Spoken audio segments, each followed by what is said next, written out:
Welcome back to another edition of the 70 Chipcast. This episode, we're going to be previewing Week Nine's matchup against the Seattle Seahawks. I am your host, Rob Zavire. Ben Parker's over there on the other side of the virtual world, and we just finished the Kansas City Chiefs episode, reviewing the Week 8 matchup that didn't end so well. It was 28-7. Kind of, it wasn't a beatdown. Just we got outclassed. But we're here to provide some hope. This is the hope part of of the week, to where like maybe we just have a chance. Maybe we got a chance here, despite all the injuries, despite everything. But before we get started, Ben, how are we doing tonight? Man, I'm doing great. I'm doing exactly what you said. I'm peddling hope. You know that old off the old cowboy movies, right? The guy would come by, the peddler, and he would have all these pots and pans, and metal work clanging off the side of his wagon, and everybody would come out and see if they could actually afford to buy anything. Yeah. All right. So, there are plenty of things there they wanted, just had to be able to afford it. I'm the peddler, all right. I'm peddling hope, man. So I'm hoping all the fans out there are excited about this game and buying what I'm selling here and put out some hope here for the Seattle matchup.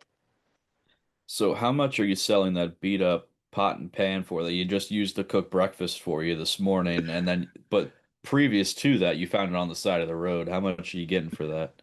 It could be yours for only $37, my friend. The low $37. price. Yeah. Not five easy payments of 37.99. It's the old West, so no All easy right. payments. I'm not coming Fair back enough. this way for 3 more years. On a side note here, man, we're already off the rails already. We're not even We're off way the. off the rails, my friend. Do you remember those commercials? They don't. I don't think they have them anymore. It's like it'd be some random like niche appliance or like cookware something or the other. It's like, oh, five Yes. easy payments of 24.99, Mm. and if you call right now, we'll give you a second one and this like BS cookbook that you're never gonna use. Yes. It's like I miss those days. Like I hate ads, I hate Right. commercials, but man, Right. if it was just those like as seen on TV commercials, like if those were the only commercials that we had anymore, man, I wouldn't pay like all these subscriptions and stuff without ads. Like I'd save some money and watch those ads. So I hated those stupid things, but there was something comforting about the crap that was being peddled on those commercials. It just seemed pretty harmless at the time. And the absolute incompetent fools when everything was grayed out at the beginning of the commercial, it's like with the big X through it. It's like someone's trying to like wind up a hose and they're just like fumbling all over themselves and Yes. all tied up and tripping over themselves. The best part is when someone opened up a cabinet, everything just comes falling out. Hey, look, we're better than that, okay? We are not those people, okay? We are here selling real products. All right, it's the Seattle Seahawks at 8:20 on NBC Sunday night. We can win this thing. Ben's trying so hard to get us back on track. Oh my Let's go, goodness. baby. Let's go. All right, let's do it. Let's do the thing that we're here for. All right. So this is your scouting report that you have for the Seahawks. They're really good. There's green Yeah. everywhere. So that's the Yeah. scouting report. I hope that you still have some hope left after looking at this scouting report with green everywhere for the Yeah. Seahawks. Yeah, hopefully. You're doing real well in peddling this hope. If there were any Commanders fans here, they've left, and the Seattle Seahawks fans have moved in. Hey, they have a horrible third down offense, so that's They something. suck on third downs, man. Eat it. All right, so let me quit fooling around and get into it. I'm actually going to start Oh God. over on the defensive side because everybody knows Seattle's got a good defense here. All right. The one thing that you really can point to there is the passing yards allowed. Part of, as always, if you're a good team, you have a tendency to give up passing yards because you tend to be ahead, right? But still, I as good as this defense is, I don't feel like they are unbeatable in the passing game. Where I do feel like they're unbeatable at is in rushing yards per game allowed. They're number one in the league. And I think I knew that without even looking at it. I just knew that they were going to be tough against the run. I forget what it is. I think it's 76 yards a game rushing they're giving up. It's a really low number. The number two team in the league is just right behind them by like half a yard. But boy, are they good at stopping the run. I do feel like you can pass against them. Asterisk, asterisk, asterisk, right? This is a really good defense. It shows everywhere. EPA, red zone, third down, sacks. Their second worst category is turnovers, but they're still middle of the league at that. So points per game, seventh. Any way you want to look at this defense, it's very good. I feel like the two things I like best about this defense, number one, they're well organized. They really seem like they've got their act together. They communicate well. They are in good spots. They're aggressive. So I like all of that, but they play fast. And probably being organized is what allows them to play fast. They really feel like they all know where they want to be. That allows them to play fast. I don't know that their players are any faster than a lot of other defenses, but they play fast because they're really smart. They're organized well. They're put together well. They seem like they know what they want to do. So it's a really good defense. I'll kick it back to you for that. But yeah, everybody knows Seattle's got a really good defense here. So I'll kind of address that with this question here.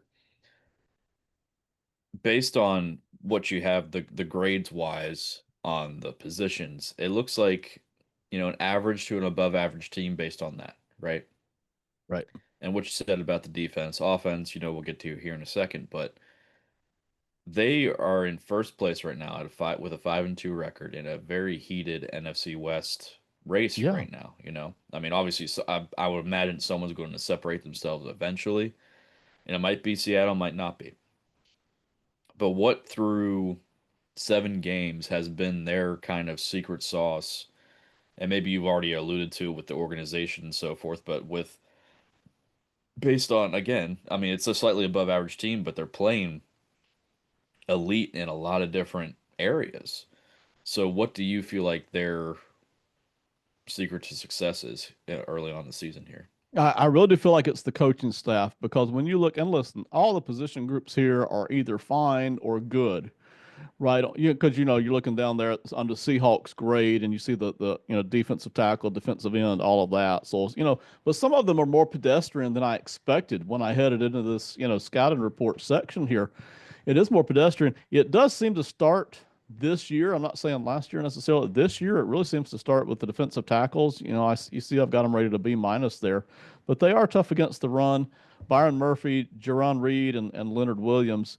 Leonard Williams is especially, as always, just playing lights out. He is tremendous. So that having a guy that good, that big in the middle, really setting the table, you can build off of that. Um, but those defensive tackles are shutting down the run.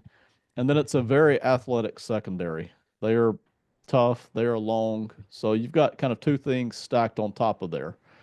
I really think that's the thing. It's not a tremendous edge rushing group, you know. It's fine. It's nothing serious. The linebackers are fine. It's nothing fantastic, but you have an extremely athletic, physical secondary with defensive tackles led by Leonard Williams, who are stopping the run. And of course, Williams is getting pressure up the middle on the quarterback. Those are really the two things, along with how well organized they are. Coaching staff's doing a tremendous job here. So, I like to transition to the offense here because I do have questions, mainly out of Yes. sheer curiosity and wanting your kind of perspective on it. Jackson Smith and Jigba seem to take like a massive leap this year. Yes. Um, this question is kind of two parts. Like, how much better is this team with Sam Darnold as opposed to Geno? Which I know is hard to compare, like year after year because of turnover and so forth. Is it because Darnold Darnold's presence that JSN has kind of taken a step forward, or is it because he's taken a step forward that he's making kind of Darnold look good? Is it a combination? And do you think that it's been an overall net positive, Sam Darnold versus Geno through 7 weeks? I do feel like it's a combination. I'll talk about the Sam Darnold thing first here. And for those of you looking, you can look over on the left side of the screen, see the offensive ranks for Seattle. A little bit of red mixed in there, the third downs and the rushing yards per game, but everything else is really good, top 12. It's been a good offense. Sam Darnold continues to play well, despite how he ended last year, the last 2 or 3 games where he kind of turned back into what we kind of all know him to be. He played well most of last year, really well, and he's continued that this year, in terms of volume, production, good passes, good timing, getting the ball out quick. I mean, quick and getting it into good spots. He's playing well. Full credit to him. He's playing well. So he's built off of last year. Clint Kubiak coming over from the Saints. I liked what little bit I saw of him with the Saints, but I like what he's doing here. He's really put together a good offense here, so that's helping. But I do feel like Jackson Smith and Jigba is just a late blooming kind of a guy anyway. He already looked better last year than he did the year before. And then this season, it's like he has completely taken off, as you mentioned, just like a jet. So it does feel like those three things, not all guys, and that's encouraging for those of you with draft picks that are in their second year and not showing much yet. Sometimes good players are just late bloomers. And man, it just happens. Sometimes the first year or two in the league is slow getting off, and I really feel like that's what JSN has had happen to him. So anyway, the offense is very good. It's not elite. You can stop it. But it's very balanced. They're very well organized. They know what they want to do. They get the ball out quick. They mix in the run with the pass. The offensive line is not particularly good, especially at the middle of the offensive line. You can't really see it here on the grades. I've just got offensive line as a C. But Abraham and Charles Cross playing good at the tackle spots. But the middle right now, in terms of pass blocking, is bad. Zabel, the draft pick, is playing good in excuse me, in run blocking. But the middle of this offensive line is not particularly good at pass blocking. But they get the ball out so fast, it doesn't really matter. That certainly seems to fit with what JSN wants to do. He gets open pretty quick, and then there's lots of yards after the catch, right? So it's good offense, good defense. It shows up everywhere, but it's not unbeatable. That's why they're what, 5-2, and they are not an unbeatable team, but they are a very good football team. So I guess this is kind of a sneak peek into a video that you plan on doing. Um, Yes. you in the previous video you mentioned it, but just for anyone that didn't watch the Chiefs video, uh, Ben does offensive breakdowns on various different teams and kind of goes over their strengths, weaknesses, and what they do and how defenses should be attacking them. And I believe you said you have Seattle kind of on your list of offenses you're going to be studying here. 3 weeks away. Yes. So could you give us kind of a sneak preview here since we're facing them on if you have anything. If you don't, that's fine. It would just leave them waiting, leave them wanting more. But is there anything that you could tell us on how Washington should be attacking this offense? I don't yet have it fully developed, but I can give you two sound bites, okay? Just two little tastes, right? And hopefully Right. everybody will go over and watch the video in 3 weeks when it comes out. Number one, Subscribe what and I set notifications. yeah, thank you. um, your Robertson's so much better at branding and marketing than I am. I'm absolutely terrible at it. So heat. This is even going to be point number two. We'll get into later. You want to heat up the middle of this offensive line. Most quarterbacks don't like heat up the middle. Sam Darnold specifically does not like heat up the middle, a lot of it. And this Seahawks offensive line is prone to struggling up the middle. So you want to really heat up the middle. That's going to be one thing. The other thing too, and I haven't fully developed this out yet, they get the ball out so darn fast. You really would if you could, and I'm not suggesting this for the Commanders, okay? But generically, if you got an average defense, you would love to make sure that all of their receivers are covered right off the bat. You don't want to have any easy windows for Darnold to get quick throws off, right? And I don't know that that's going to work for the Commanders, but your average defense should be able to cover guys for the first 2 seconds, while you're heating up the middle. So that's a combination of what I would be looking at doing there. So would it be a situation where you play a kind of like what you requested us do last week, where you Yes. play more of like a three safety dime kind of package, but it looks more like a single high safety, so it's like a shallow zone to where Yes. you kind of pack 15, 20 yards in. You pack as many bodies as you can up front to eliminate the quick passes. See, and that's what I would recommend for the Commanders, right? It'll be just Right. pack in a bunch of bodies, playing a really tight zone. Yeah, and now if I were looking at I don't know. Obviously, Denver's got a really good defense. So does Houston. Even not that good of a defense, you could probably get by with more man defense on some of these players. Not Jackson Smith and Jigba. You're going to Hmm. have to double team him, bracket him, but everybody else here, in theory, you can cover with man defense on some of these plays. Take away that quick throw that Darnold's getting rid of so quickly here. Try to hinder that. Yeah. All right, so have everyone within 10, 15 yards try to pack that. I was just trying to kind of try to flesh that out, apply it back to us. As much as you can, yes. And obviously, you're still going to have. I think I still want two safeties over the top. One to basically bracket Jackson Smith and Jigba, and the other guy on the other side of the field to handle deep stuff. But man, if you're only rushing three or four guys, that still leaves you six guys underneath if you want. Right. So, I would love to put that together. Okay, so tell us, how do we beat these Seattle Seahawks? Yeah, key number one is pass over run. And what I mean by that is, I've been recommending for probably 3 or 4 weeks now that we run the football as much as we can until defenses shut it down. And then we can start to pass over the top of the linebackers, or we start to pass deep into where, if they've got single high safety.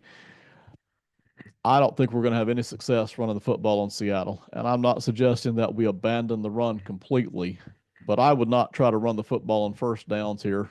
I wouldn't try to I would not try to build an offense off the run game this week, man. I just don't think we're going to have any success doing that. They are number one in the league at stopping the run. And, you can mix in an occasional one because you need to mix it up some. I don't think we're going to make a living off of that. I just don't. I feel like we need to pass the football. I alluded to that. And I think we actually need to get the ball out quick here because you can see back there on the rankings that Seattle is, I forget, number 6 in the league in sacks. But it's not necessarily because their edge rushers are so good. It's just as a defense, they're good at coverage, and then they're good at everybody's going to eventually get to the quarterback. So the longer the play goes on, Seattle defense actually gets better.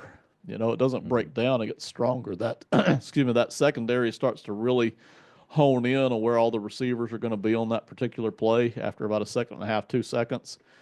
Um, they're not unbeatable in man coverage, but they are physical. So the longer the play goes on, they kind of just attach themselves to you like leeches, basically, right? Big leeches. And during that time, this pass rush, which is not unbeatable, but Leonard Williams leading the way, they're going to get to your quarterback. So you got to get the ball out quick. And if you're going to do that, you're probably attacking the middle, which, by the way, their linebackers aren't great. Their linebackers are fine. I really do feel like we need to live on short passes over the middle, get the ball out quick. And I don't even care, I'm pretty sure Jaden Daniels is back for this week. But even if he wasn't, Mariota would have to be doing the same thing. Ball out quick, make quick decisions. Most of that's going to be over the middle. So that's what I'm looking for. Just not. I don't think we're going to be able to make a living running the football this game. Not in any quarter of this game. So Terry out. Jaden was a full participant today. Okay. Tunsil I think it's kind of a wait and see thing with Tunsil. Um, but it fits based on the personnel that we have available because, Debo and Ertz can work the middle of the field. And McNichols has been getting, at least based on the past couple weeks, McNichols has been getting more involved in the pass game at running Yes. back. So that kind of fits into what your game plan would be to attack there. So It would be, and I wouldn't run too many screens either, because in a lot of cases at the NFL level, if you can't run the football, you screen, right? I feel like this Seattle defense is too aggressive and too intelligent to do too much screening. So I really do want these passes over the middle, and I want the running back moving on out there. I don't want him standing out there in the flat waiting like a kind of a dead duck there. I want him moving on out there, even if it's just a little crossing route over the ball, right? Or if it's a wheel route, let's get him on out there. Let's give this Seattle secondary more bodies to guard. But again, quick, somewhere over, I even say over the middle, somewhere within that 10 to 12 yard band of sideline to sideline is what I've been looking for. Number two, key to victory. Heat up the middle. I already mentioned this. I said it was coming. I will play zone every play I can, but when I can get by with it, we are going to twist and stunt up the middle. We're going to make sure Deron Payne gets every chance to hammer the middle. And I'm going to make sure Frankie Louvu gets every chance to go right up the middle here. I really want to create as much confusion up the middle as we can. And I think that's going to help us out a lot. So we're going to, if it's my way, we're going to drop back, play as much zone as we can, try to just let's let's keep the big plays from happening. Let's try to tackle quick. Don't let these 5 yard catches turn into 12 yard gains and stuff like that. But we're going to heat up the middle as much as we can, and that doesn't mean blitzing every play. Sometimes it's just twisting and stunting. Sometimes it can be overloading. You put three guys off on one side of the line, one guy on the other side, and you work off of that. But I do feel like we can heat up the middle here, and that's going to help us, I think. I think another, thing to add to that would be, I mean, if Wagner can't cover, which we both know that he can't, send him Right. on a few blitzes right up the middle. I mean, he kind of Right. made a living doing that last year, and we haven't seen a ton of that so far through 8 games. Yes. So I'd be a-okay with us sending Bobby Wagner on, just straight up the middle, blitzes, and because he was effective doing it last year, and I think he still has the ability to do it. Um, you don't need just sheer speed coming up the middle. You just need to be effective. You need to set up the back. You need to get around them. So I'd be a-okay with that. Yeah, and even a handful of times. You can't. Listen. We all know you can't do the same thing the whole time on any game in the NFL level. They will recognize it. But Jeremy Reeves and Mikey Sanders still both off the edge, so we're not bringing them up the Yes. middle. But a couple of times during this game, let's bring them off the edge. Let's not let Sam Darnold hit that as a hot route. So let's rotate the zone over behind it and make him have to go to his second read while there's a free defender coming at him. But that's the kind of stuff I want to do. I want to zone up a lot, but let's mix in enough blitzes to where he's not comfortable. All right. Number three. Number three, this is generic. This is not X and O based, and I even had it a few weeks ago. Is stay focused. I'm sure the players and the coaches feel exactly what we as fans feel. Disappointment, frustration, a little bit of hopelessness, a little bit of panic, as in crap. The season is getting away from us pretty quickly. We're 3-5. We are literally at the midpoint of the season. There's nothing you can do about that. We are what we are. We're 3-5. We're what 13th in the NFC, right? It is what it is. But you got to stay focused. Even if we don't make the playoffs this year, which we could get on a heater. We could get on a real heater and tear it up and make the playoffs. That's still on the table. But even if we don't, the environment in the building is just as important as anything else. The idea that we're going to continue to fight, scratch, and claw for every victory, every play is important. It sets the tone for next year. You've got young guys out here getting major playing time, and not just development, but mindset and attitude. You want to continue to develop that. So it's important for everybody to stay focused here on this week, whether we win or lose this thing. Maybe we go to 3-6, but stay focused every single week. I may even put that as a key up every single week from here on out. These wins are important, even if they do not lead to a playoff thing. What you don't want, there's a certain bit of mindset, culture, spirit, attitude that settles into a building when the season kind of starts getting away. And you don't want to let that happen. Whether you're winning or losing, you don't want that focus to go away. So stay focused. Every play is important. Even if you listen, even if you're a selfish player and you feel like, hey, I'm not even going to be on this team next year, you might be playing for a contract next year. So it's important for every single person in the building to stay focused. That really is important. Yeah, and for me, I 100% agree, and it goes back to last week where there was just so many missed opportunities, which I don't know that it was necessarily that they lost focus, but it felt like on a couple of drives, like, oh, we're moving the football well, like, Yeah. we'll get the next one, and then I don't know if it was just like just they didn't execute well. I don't know what it was, right? But if I knew, I'd be coaching, right? Right. So, um, maybe it is a focus thing, but I did want to add my thing would be getting two guys on the right there, getting those two guys going, which I know running the ball is not going to be easy at all, right? But if you can't get Bill going, you got to get Jaden going. Yes. Like you said with the quick passes, you got to get him into a rhythm. You can't be giving him 5, 7 step drops to start out the game, like having this pass rush tee off on him. Can't do that. You got to get him in a rhythm. Um, I want to see. I don't care about the injury. I'm sorry, I don't. I need to see a game from Jaden in prime time where he just is good from start to finish.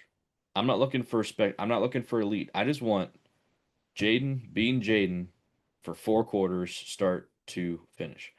I don't want Yes. like, oh, he missed this one, he overthrew this guy, turned it over here. It's like, oh well, he'll turn it around, which I'm sure he will, but I want dominant Jaden being Jaden 4 quarters. I really don't feel like it's that much of an ask for Jaden to just be himself for 4 quarters. He did it several times last year. No reason why he can't do it again this year, despite all the injuries. Agreed. We haven't seen that this year where he's truly been in a rhythm.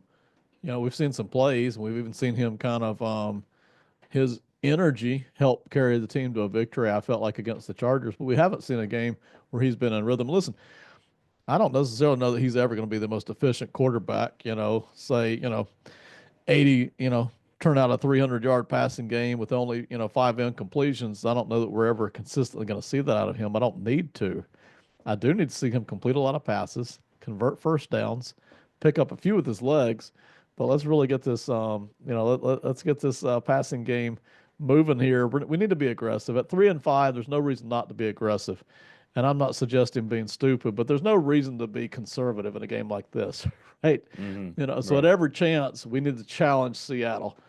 And I didn't mention challenging downfield, but certainly we need to, if we can hit McCaffrey or Lane downfield deep, let's push that a little bit. And then let's go back to some of these passes over the middle to Debo Samuel and to Zach Ertz. And, hopefully let's quit dropping them. That's what we would love to see. There's no reason not to push it toward these linebackers here. These linebackers are fine, but they are not particularly good in pass coverage. I think you can get after them there on the middle of the field there, certainly. And I would say, especially on first downs, man, the longer a play lasts, the Seattle defense gets better.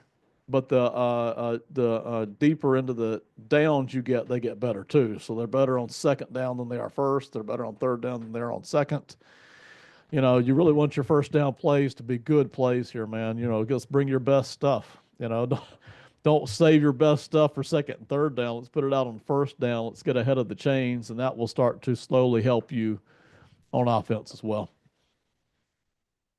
I did want to mention that first game we're going to be wearing our old uniforms. Not the old logo, but the rest of it Right. is going to be the same. Um, Art Monk's retirement, or number jersey retirement. Really? Yep, this game, Wow. and I will be there for it. So I'm excited to see that. And Yes. there's been hints. I've seen clips of people throughout the first few home games of during the one video kind of like hype, thing, they Right. really focused on this spear and it was like on fire or whatever. Right. And then against the Bears, Daryl Green was out there with the spear, like chanting "Raise Hail" with like getting the crowd, like leading the crowd basically. So Right. I'm hoping that there's some sort of news about the logo or maybe a name change or something like not I'm not expecting them to announce anything at the game, Right. but maybe just another clue, another hint or something that because you don't do that twice. Like one time it's like okay, I'll give you one time. Twice, there's got to be something, right? So with Art Yes. Monk, a classic legendary Redskin, there's got to be something that they got to be dropping something else, Right. another clue, another hint or something that W is going away. Like it's got to go. It's got to go. Well, I didn't know that Art Monk's. Well, I think you actually told me that his number had not been retired back during the off season, but I had forgotten. It is long past time, so congratulations to him. Absolutely loved watching him get to play when I was a little kid. I mean, a teeny tiny little kid. Got to watch the tail end of his career. Man, he's he fantastic. I'm glad you're getting to go enjoy the game, man. Like that's pretty cool. So, and I hope they, man, I hope we get a victory here. We got a chance. I hope, Seattle's but obviously a better team right now, but we're yes, at home. Our energy is still good. We have plenty of weapons to do on offense. We have people on defense that just need to clean it up. If we just quit making the mistakes, even if we're not good at covering, if we just quit making the mistakes, that will yeah. help us a lot. So we've got every chance to win this game. I'm fine if like here's my thing. If you get beat one on one, I don't like it, but like, all right, fine. If you're just it's a blown coverage because it's a miscommunication or you're not paying attention or you're not where you're supposed to be, that and I'm sure it drives coaches even more crazy. That just drives me nuts. Like if we want to do this, this short zone that we were talking about, that's all fine and dandy, but if your teammate's trying to pass off an assignment to you and you're just like, "Huh? What?" And I'm sorry, I'm gonna rage, because it driving me nuts. I'm tired of seeing it. So yeah, hopefully I'm hoping for a win. I'm honestly like I'm not expecting much, if I'm being honest. I'm more excited to see us in the old uniforms, to Right. see Art Monk at the for his jersey retirement, and hopefully it's not too cold because I hate cold weather. But I'm just there to have a good time and see Art Monk. So that's the main reason why I'm excited. The rest Yeah. is just icing. Yes. Absolutely. Are the Seahawks wearing their old uniform as well? I believe so, yes. So that's Okay. going to be really cool. You know, See, and by the way, I'm going to hit a couple other teams real quick here because that's really cool. Okay. Why did the Packers and the Steelers switch to odd colors on Sunday night of all games, all matchups, of all time, Sunday night, and of Aaron Rodgers coming back, I mean, playing his old team, that would be the one night you would want both teams to have their traditional colors, because you have that much tradition, right? history linked to those two franchises. And instead, a couple of knuckleheads decide that the Green Bay is going to be in white and the Steelers are going to be in yellow. You Yeah. know, Bad decision. I don't mind the uniforms; they look cool actually. But that was the wrong time to pull it out when those two tradition teams are playing each other. That was horrible. So anyway, I like the Commanders and Seahawks here putting together a nice traditional matchup color wise. Yeah, and on that note, honestly, when I first turned on the game, I wasn't like into the game. Like I was just had it on the background. It took me like a solid 5 minutes to realize the Packers weren't wearing the yellow. Right. Yes. Because I saw Aaron Yes. Rodgers in a yellow jersey. I was like, well, that's weird. I said, wait a second. What? That doesn't even make any sense. So No. apparently, for that game, the equipment manager had to make a last second change because apparently the Packers were going to be wearing yellow pants that night. Okay. So that would have been absolutely horrifying to see. That would have been incredibly confusing. Right. And yeah, just so shout out to that equipment manager for making that last second change. Yes, thank you. But I'm hoping these new uniforms that we got are here to stay. I hope they're permanent. I understand they won't be for the rest of this season, but man, I can't wait till we're back in them again. Yeah, the color scheme is fantastic. So, Not this one that you see here on the screen, but you know what I'm talking about right. if you're a fan. So, Yes. all right. Um, one more thing, I did want to shout you out again. I know I did it in the Chiefs video, but I'm doing this one too, just in case we get a slightly different audience. Um, the offensive videos that you're doing, the offensive breakdown videos, studying the offenses and how defenses should be attacking them. Great content. Um, please go check those out. Please subscribe and set notifications for this channel. Ben doesn't do them every week, but they are great when they do it. Other than this show, that he does do, college college player profiles for the upcoming draft. So if you're into that, please make sure again, yeah, you're subscribed to the channel and set notifications. So I did want to shout you out. Some great content that you're putting out. So I like to give you your props when they're due. I really appreciate that. I commented on that in the last video that we did. I'm going to pivot here and talk about just one show in particular, real quick. That's Two Peas in a Pod. Um, they do mostly NFL, but they also reach out and do NBA and some college football as well. But this past week, they put on a really good show. A couple of interesting things in there, such as what do you do when the grass grows tall or when the grass grows high? That was a very funny little bit from their childhood or from their teenage years.